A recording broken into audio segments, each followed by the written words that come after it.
Thursday morning, welcome in. This has been released. That's the new 49ers jersey. What do you think? You can let me know in the comment section. I'm still trying to make up my mind. Chat section, comment section, thumbs up, thumbs down. Complain as loudly as you want. But the new 49ers jersey arriving today. And guess who else is arriving today? A new quarterback, Adrian Martinez, a dual threat quarterback from the 559. He was born in Hanford, went to Clovis West. So shout out to all the 49ers fans back in my home region. I don't think this is getting the type of hype that I expected it to get, given the fact that he's a dual threat quarterback. Adrian Martinez rushed for nearly 3,000 yards in college and passed for nearly 10,000 yards. If you look at the athleticism for Adrian Martinez, it is, for a quarterback, almost off the charts. I mean, this is really what you need from an athleticism standpoint to rush for nearly 3,000 yards in your college career. He then went on to the UFL. The Birmingham Stallions led him to a title and was the UFL MVP. So for a practice squad guy, and that's where Adrian Martinez is going to be for the 49ers, you have a lot of pluses here. You obviously have the developmental ability with athleticism. So maybe down the road he can turn into something. But I think this is more of a now utility for the 49ers for their scout team. The scout team has to simulate whom the 49ers are going to play on a week in, week out basis. There are mobile quarterbacks around the league now.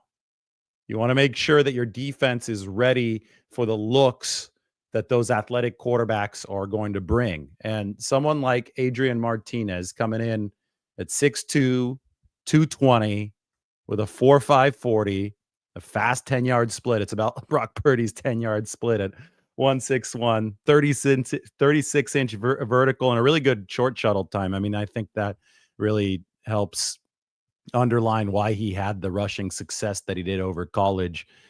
That could be really valuable in the 49ers scout team. Then you develop him as an NFL passer. And I thought part of that process started in the UFL. If you put on the Birmingham Stallions tape, Martinez looked comfortable in the pocket, threw a nice deep ball with some good touch, was the league MVP there. The NFL is a completely different beast. Timing must be much more precise.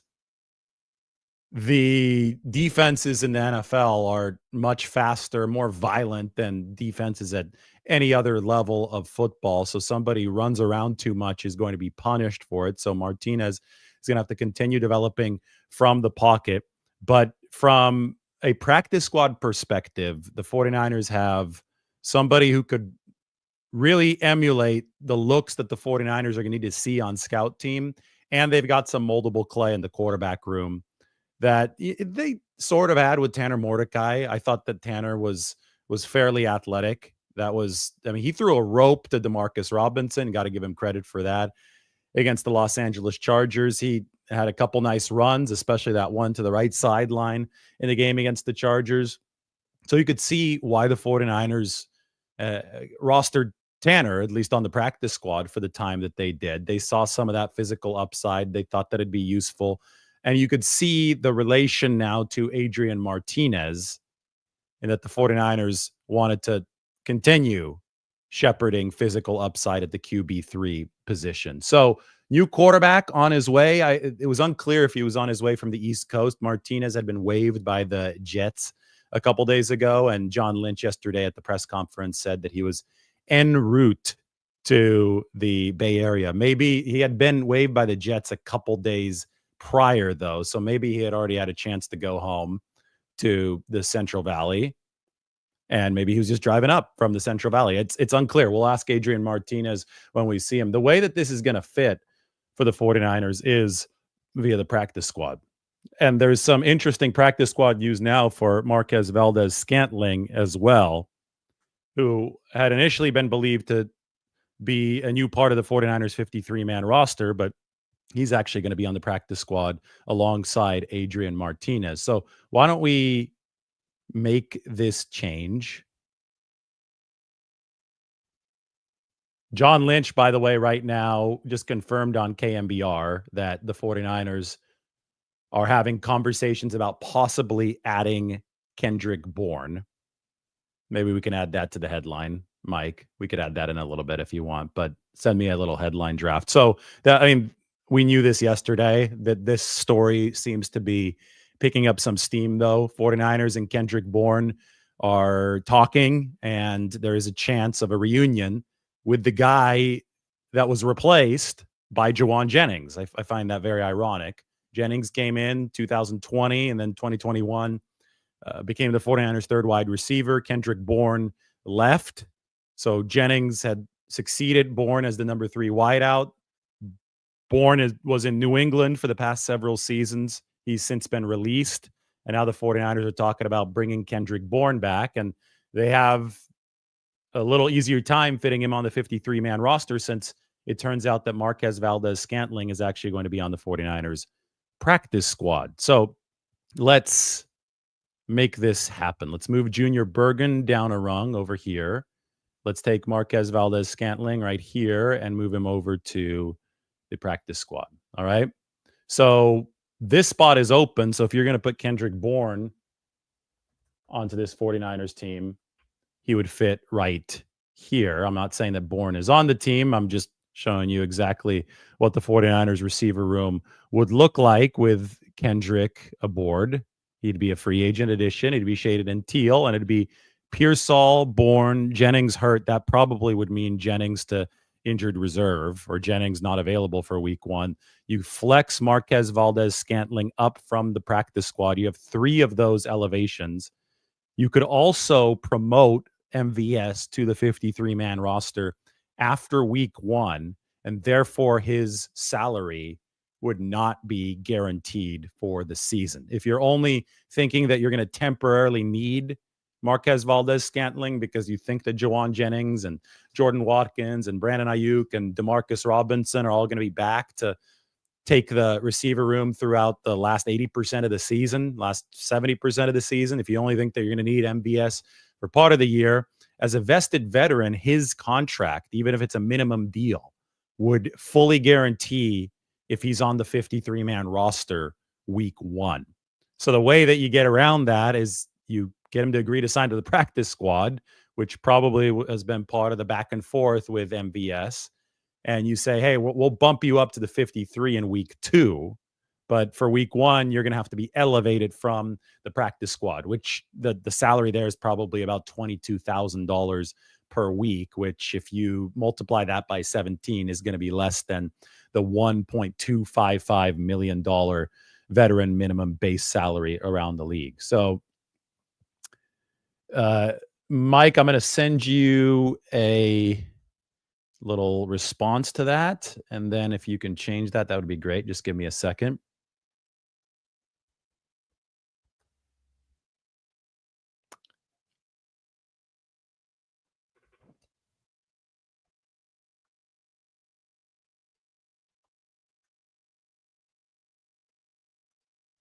There you go. New dual threat QB in Jersey arrive. Kendrick Bourne and MVS update. Marquez Valdez-Scantling for now to the 49ers practice squad in what amounts to a procedural move that is a win for the 49ers because it does save a 53-man roster spot. So I'm going to erase Kendrick Bourne from here for now because he's not officially on the team, at least yet. But that's how it would work for the 49ers. As it stands now, we've moved MVS over to the practice squad. So I have the 49ers at 54 on this roster. So they're going to have to make a move today before practice to fit Russell Gage. He's officially not on the 53. The 49ers will announce the corresponding move before they take the practice field at 11:50 a.m. today. What will that move be? I mean, it could be Jennings, but they could still be trying to buy more time with Jawan Jennings. So it might come from a spot that we don't expect right now. The good news for the 49ers, this came out yesterday, is that Dominic Pooney and Yetur Gross-Matos are both expected to be available week 1, or at least they're trending toward that. So maybe it's not an expectation quite yet, but it's looking good for both Yetur Gross-Matos and Dominic Pooney. Couple of players. I wouldn't say Yetur is a starter. Michael Williams probably gets the immediate start for San Francisco, but he's a very important glue piece in that D-line rotation. And obviously Dominic Pooney is a starter at right guard. We also saw Jordan James back out of practice yesterday and Upton Stout back out of practice. So 4 very positive injury updates for the 49ers yesterday. Today is going to be their final practice before Labor Day. Speaking of Marquez Valdez-Scantling, this is the article up on the San Francisco Standard. How about you go check it out? The link is in the description. We talked about this ongoing building process that the 49ers are going through. The skyscraper is almost topped out, but maybe Kendrick Bourne is going to be the spire at the very top. We'll see what the finishing touches on this initial roster are.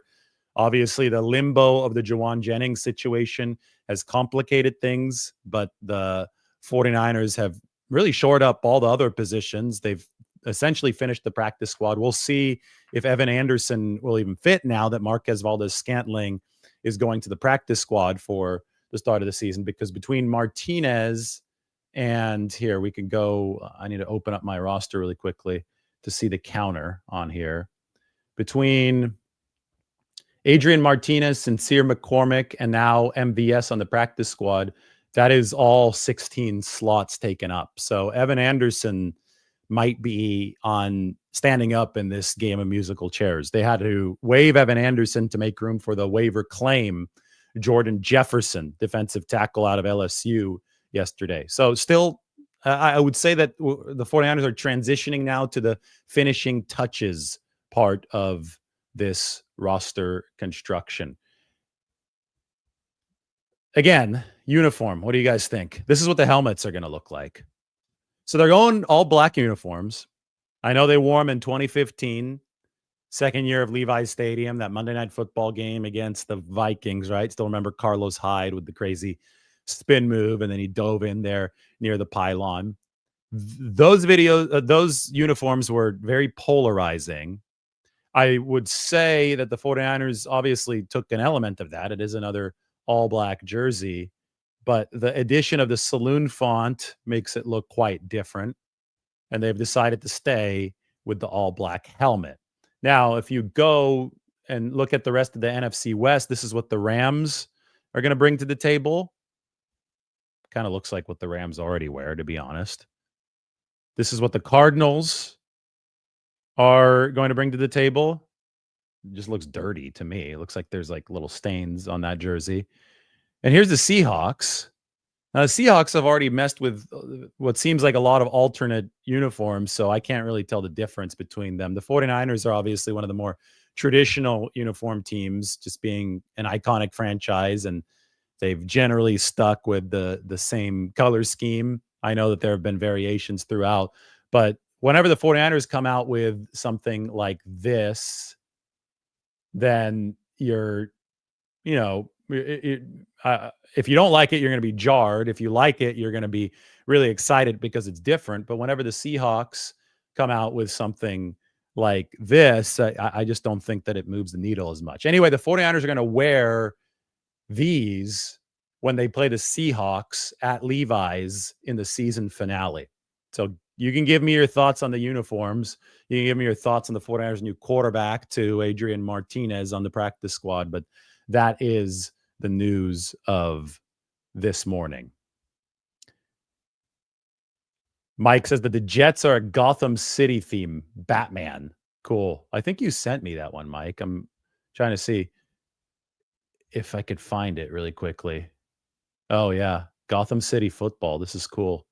Let me get the Jets up there. Robert Saleh's former team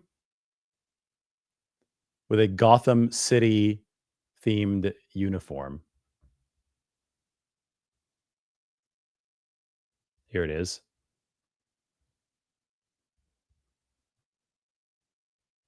Jamie Sherwood. I remember talking about him over the course of this offseason. Good linebacker. Ended up re-signing with the Jets. Yeah, there they go. Gotham City football on the back. Cool. The Batman theme for the New York Jets. They're going to wear it week 14 against Miami.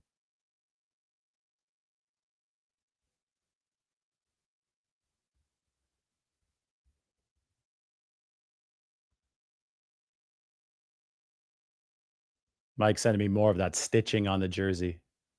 Neat. Anyway, let me know what you think. Let's talk a little bit more about the 49ers roster. I'm ready to answer some of your questions on this Thursday morning. Last 49ers practice before Labor Day. San Francisco's roster, at least the initial build of it, almost complete. We will see how this team evolves over the course of week 1, which is next week. If there are any other additions for San Francisco, it's never a static situation. These rosters stay fluid throughout the whole year, but you want to get that initial blueprint settled, because once you do, then you could say, okay, these are going to be our rotations week 1 against Seattle. This is exactly where an improvement needs to be made. The 49ers initial roster, like the very first version of the 53, was obviously far from something that was playable in week 1. They had 2 healthy wideouts on that whole roster, but we knew that it was just a provisional roster. We knew that the next day they would add a lot. We knew that the day after that, there'd probably be more changes. MVS wasn't yet officially on the team yesterday. He's going to be on the practice squad by the time the practice today starts. Russell Gage was off the team for 24 hours as part of one of those roster maneuvers. He's going to be re-signed onto the 53-man roster by the time practice today starts. So there you go. 2 more wide receivers who are healthy, who are capable of contributing, are going to be at practice today, who weren't yesterday for the 49ers. They have Robbie Chosen back on the practice squad, and what they're trying to do is try to build as much optionality as they can outside of Jawan Jennings, because there is, I sense, great frustration that remains in the holding pattern that it's in. And until there's an update that's further along, that's the best the 49ers can do, is build as much adaptability as they can through avenues that don't take up 53-man roster spots. And what they've done essentially is create a de facto 57 or 58-man roster by some of the moves that they have made. So I'll illustrate. For example, it happened with Russell Gage. They released him, and now they're re-signing him. He's going to be back on the 53, maybe after another IR move somewhere else. But yesterday with Thomas Morstead, it happened as well. And Jacob Cowing is now on IR after making the initial 53. So in those 2 ways, you've expanded this to a 55-man roster by cutting 2 veterans who you're going to bring back anyway. I think with somebody like Curtis Robinson, he'll end up on the 53, but for now he's on the practice squad, so that made it a 56-man roster. And, running one more of these maneuvers essentially makes it a 57-man roster for the 49ers. You're doing everything you can to stretch the numbers that you have, utilizing the practice squad as a flex-up tool. They're doing it with MVS, Marquez Valdez-Scantling, on the practice squad instead of the 53-man roster now. In a way, they're doing it with Robbie Chosen. You could get away with it because you didn't have 53-man roster offers from other places, presumably. You can get away with it. You could also get away with it at quarterback with Adrian Martinez. Now you're taking a little bit of a risk as the 49ers because you don't have a QB3, and the third quarterback rule does not apply to quarterbacks on the practice squad. So, the only reason I bring this up because the 49ers have been burned by this in the NFC Championship game against the Philadelphia Eagles, where they had Brock Purdy, torn elbow. They had Josh Johnson, concussion. You're then up to Christian McCaffrey playing quarterback. So, one of the main reasons the 49ers had carried 3 QBs on the 53 in the last couple years after that experience in Philadelphia was so that they could avoid a code red situation during a game like that. If you're saving a 53-man roster spot, you're taking a risk. Adrian Martinez can't just get up and start playing during a game if both Brock Purdy and Mac Jones get hurt. That league last year clarified right before the start of the season that that third quarterback has to be on the 53-man roster if you want him to play. So it's just a way of how the 49ers are saving roster room. But some of the maneuvers do come with potential downside. They have generally chosen the maneuvers that don't come with downside by just choosing vested veterans to cut and re-sign. And none of that's backfired on the 49ers. The one that little danger zone there, though, is that's the quarterback on the practice squad is strictly a scout team developmental guy. He would have to be flexed up to the 53-man roster permanently, or I guess temporarily. You could flex up Adrian Martinez on a temporary game-by-game basis, but usually you're going to use that for other players like Curtis Robinson for special teams. But to be able to play in a game, that's the only way that it'd be able to happen at the quarterback position. John Lynch on Juwan Jennings on KMBR right now. Quote, "We're huge fans of Juwan. He's a huge part of this game. He's one of my favorite players during my tenure here. Hopefully that thing has resolution and he's back on the field. There's a couple issues at play, and those things have to settle themselves. It seems to me that those two issues are the calf and the contract for Juwan Jennings." So, yes, again, this is the same holding pattern that we have observed in this situation for a month now. It was a year ago today, this Thursday, technically August 27th, but the date shifts one over the year. But a year ago today, Brandon Ayuk signed his $30 million annual extension with the 49ers. So just to give you some perspective about timing, that's where we're at in the calendar right now. Ayuk signed on the very last day of practice before Labor Day weekend. And then he was out there for the first time at the bonus practice on Monday following Labor Day weekend, or on Labor Day. So if this Jennings thing stretches out past today, it has stretched out past the Brandon Ayuk saga. It is obviously inherently different because of the actual calf injury, but in many ways we see some similarities because there's a contract dispute involved that John Lynch has not been afraid to comment on. Yesterday, he straight up said that Juwan Jennings at some point in the past did request a trade, but he also said the 49ers will not be going down that path. They said no to the trade request. If that's indeed what they're planning to do, then they're going to force Juwan Jennings to stay with their team this year. Whether or not it's on this exact contract that he has remains to be determined. Lynch did insinuate that there is some negotiation going on, so maybe something will be adjusted. From the very start of this, my hypothesis was that incentives could get this across the finish line and get Juwan Jennings back out on the football field. Because extending the term of his deal doesn't make a whole lot of sense if he wants free agency, as he should next year. That's his real big chance to cash out. He's under contract for this season, so he's unhappy. You have leverage as the 49ers to where you don't want to just rip up the deal that you got a great bargain on and lose that leverage, right? But Juwan Jennings doesn't want to give up any more control to the team, contractual control beyond this season, which makes a whole lot of sense as well. So how do you thread the needle between those two things and just keep the locker room happy, keep a guy that's been a great example for how to play football with how tenacious he is blocking and, the attitude that he brings? How do you thread that needle? I've always thought that layering on some more incentives for 2025 could be it, because let's be honest, that they're not going to be automatically attained. And maybe that's a sticking point for Juwan Jennings, but at some point he's going to have to play ball. Like, he is under contract, but the depth of this receiving room, once everybody's healthy, assuming that does happen, is going to create an environment. Like, it's going to create a cutthroat environment in that wide receiver room. It's going to be hard for Juwan Jennings to get back up to 975 receiving yards if the 49ers have just a little bit better health luck at the wide receiver position.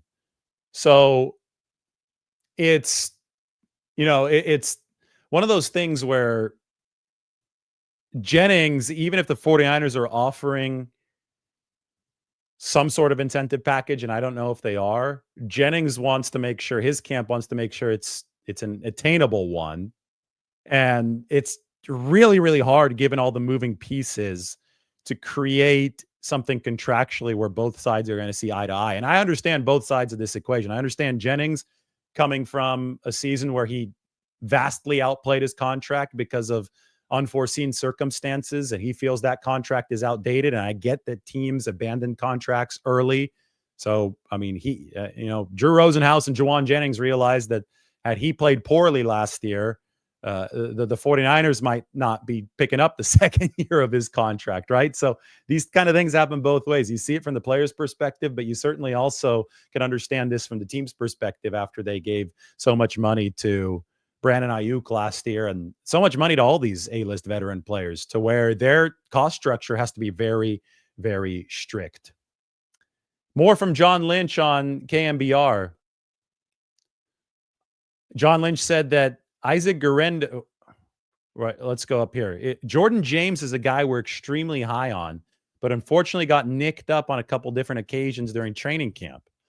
And so the idea of going with a rookie as your number 2 back going into a season when he's barely had practices, that's a really tough thing to do. And so we remain high as can be on Jordan James, think he's going to be a fantastic player for us. Isaac Guerendo's still in the mix, but we felt like it was important to have another back. It's just the way things go at that position. And we feel like there's some unique things we can do with Brian in there. He's a great fit for our style of play. And we are very fortunate to have the opportunity to add a player of that caliber at this point in training camp.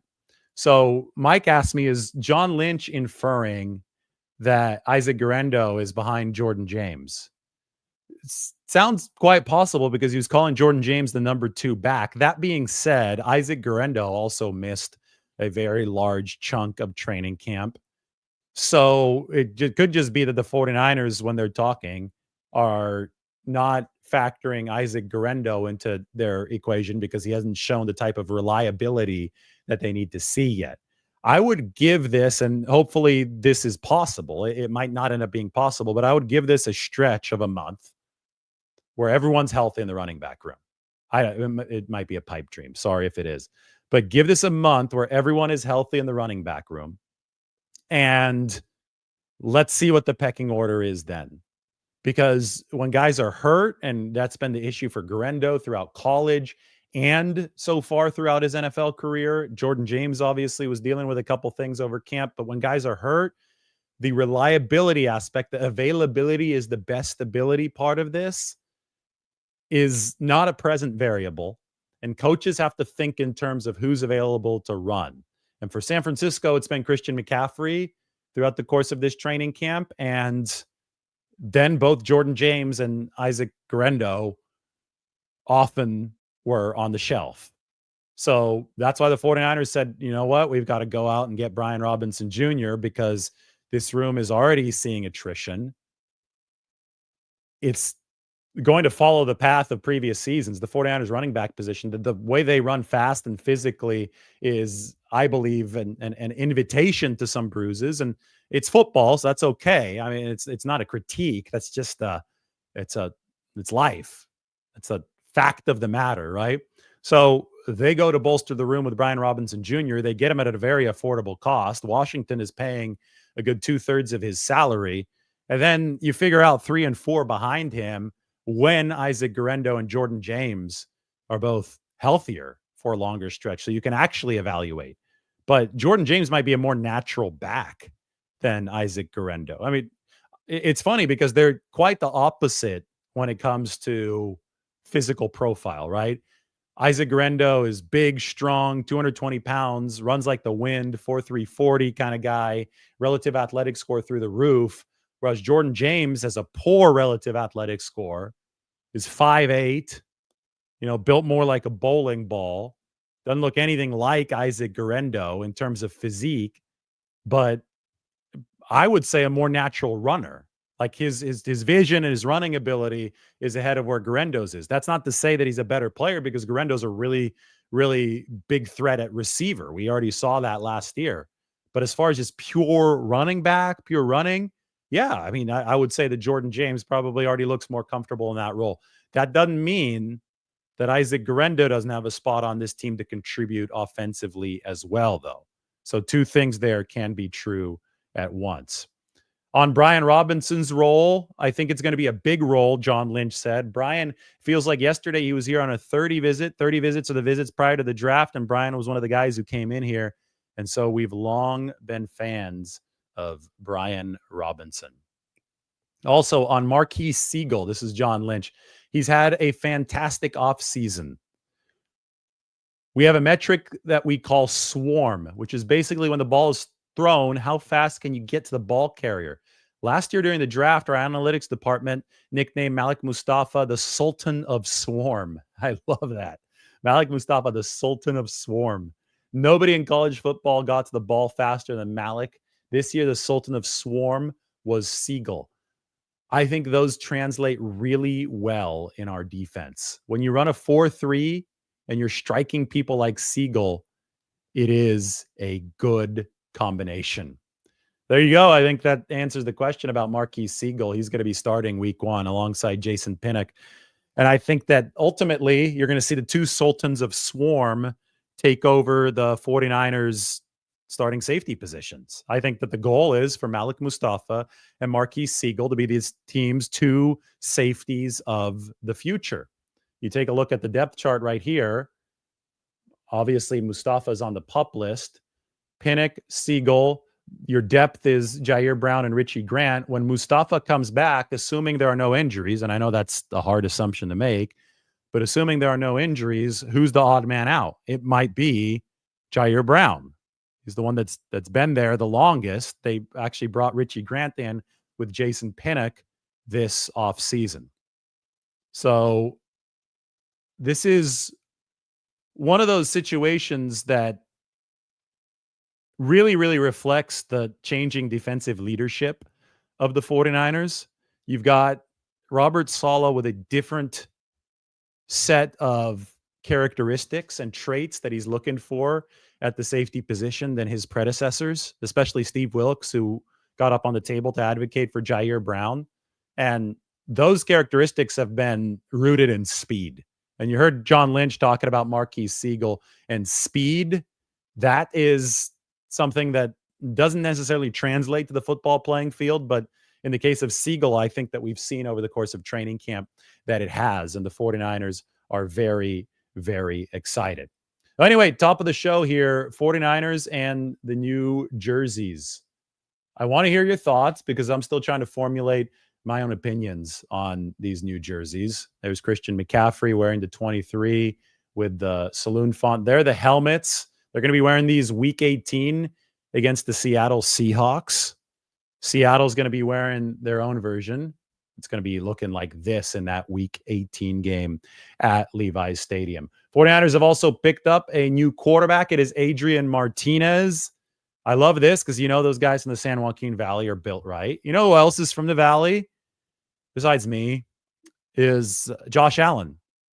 And, you know, Adrian Martinez is built strong as a quarterback. He's not a 6'4", 6'5" tank like Josh Allen, but it is somebody who rushed for nearly 3,000 yards and passed for nearly 10,000 yards in his college career.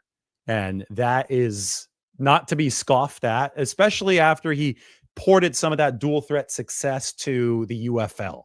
So he's done it at a higher level now. And now it's time for Adrian Martinez to carry his abilities to a 49ers practice squad that's going to need scout team quarterback work. You're going to need somebody emulating the mobile QBs of this league. And I think that Adrian Martinez could be a good candidate for that role. Can they develop him as a passer to NFL timing levels? TBD. But I can tell you, born in Hanford, Clovis West High School, made of the right stuff. Adrian Martinez, welcome to the 49ers. Greg says he likes the new uniform. A lot of you don't like the new uniform. That's okay. I'm not going to put everybody's comment up on the screen, but I mean, it's a uniform. They're not going to wear it until week 18.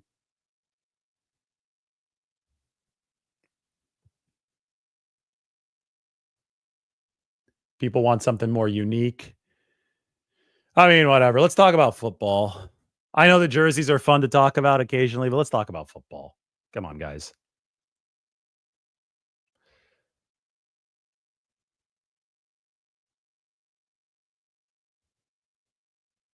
Predict the Niners record 11-6, 10-7, somewhere between those two.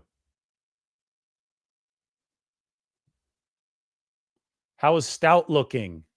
He looked fine yesterday. I mean, they took their time with Upton Stout. They were being cautious with the calf because that could lead to other things. So Upton back at practice. Today's going to be his second practice back. Then the 49ers will have a couple days off. They'll have their player party for the guys who made the team.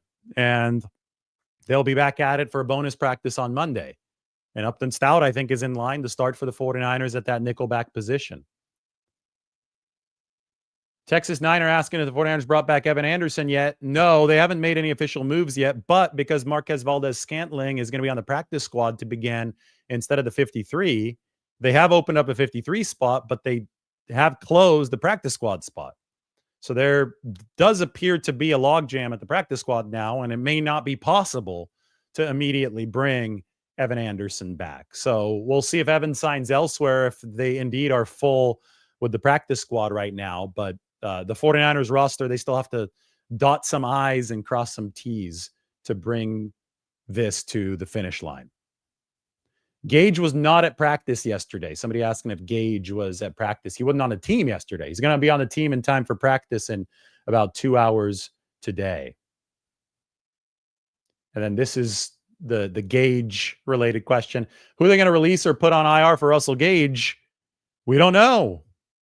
I mean, Jennings is the one that everybody's wondering about. Is this going to be IR now? And I think that they're trying to punt the Jennings decision back as far as possible because there's so much going on between the contract and the calf. I don't think that they want to make a rash final decision at this point.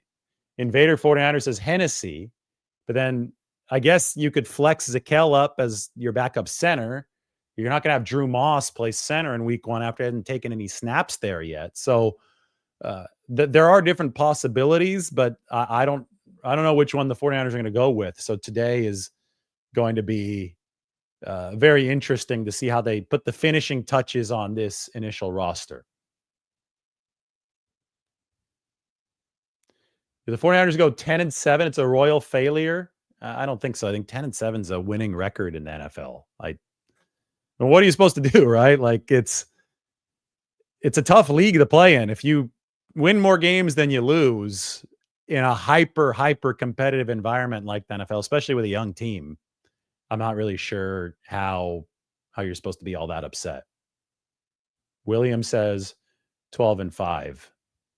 Pooney is not going to IR. Pooney might be ready for week 1. That's looking and trending in the right direction for the 49ers. YGM is not back out of practice yet, but he's trending in the right direction for week 1. And Michael Williams is back out and healthy at practice. So that is looking good for San Francisco.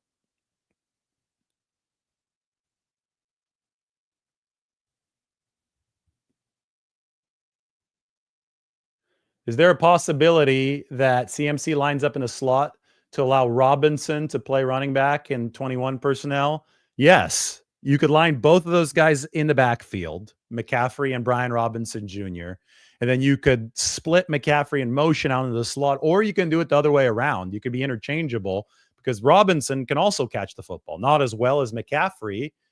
McCaffrey is a future Hall of Famer in that regard, but the glory of having a pair of backs who you really, really trust in the receiving game is the ability to run formations that put opposing defensive coordinators' minds in a pretzel coming out of the huddle, because you could do both of those things with both of those guys and therefore compromise defenses in that way.